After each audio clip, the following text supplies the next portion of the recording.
Amy here with Midday Motivations.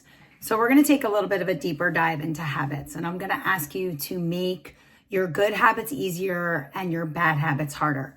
So the first thing you need to do is you need to decide, what are the bad habits that I want to change? What things do I want to, add to my life that are better habits, and what habits would I like to get rid of? In order to do this, we have to set up our areas, our environments for success. So we're going to start to design our environment for success by giving our good habits clear triggers that are easy for us to do. And then we're going to start to set up obstacles for those bad habits, making them a little bit more difficult to do. So for example, let's just say that you want to start drinking more water. You want to stop drinking soda. You drink way too much soda. You're going to take those cans of soda.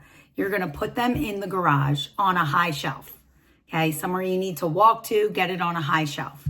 Then I'm going to ask that in your area, wherever you are, your workspace, your kitchen, whatever, put a reusable water bottle there. Put a Brita on the counter. Whatever is going to trigger you to start drinking more water, right? And then the laziness factor comes into that, because you see the Brita there, you see the water bottle there, you want to start drinking more water, and the soda's all the way out in the garage on some high shelf, and so you really don't feel like walking out there to get it, and so you start to just drink more water.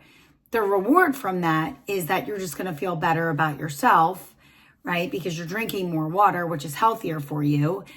And you're also reducing the soda, which is the goal from the start. I don't want to drink as much soda anymore. I want to start drinking more water. So you're going to feel better about yourself. It's the same thing with eating healthy, right? We have junk food all over the house. Stop buying the junk food. For some of you, that may be hard. So put the junk food on a shelf that it's an off-limit shelf. You don't go to that shelf. Okay? And put a bowl of fruit on the counter. It's more accessible. You'll see the fruit. And maybe you'll just go for an apple instead of walking over to the junk food shelf. At work, if you get hungry during the day, and every day you get up and you take a walk to the vending machines and you buy something unhealthy, instead of taking that walk to the vending machines, I do love the idea of walking, so I'm going to encourage you to walk, but just not to the vending machines. Maybe you bring a snack from home. Maybe you bring a bag of carrots, or you bring a bag of nuts, or you bring an apple, right? You want to set yourself up for success. Design your environment for success. Design your environment for those good habits. Okay, so, maybe you need to do a task and you need to give it your undivided attention. Put your phone in a different room. Go plug it in on a charger in a different room. Go back to your workspace and get that task done. Then you can go and scroll on your phone once you get that task done. Maybe you have a fitness goal and you want to start working out. Start putting your workout clothes out. So in the morning when you get up, the workout clothes are already laid out. So you have, there they are. So put them on so you'll work out. I told you when I get home from work, that's when I put, my workout clothes on. I change immediately into those workout clothes so I know that I need to get my workout in.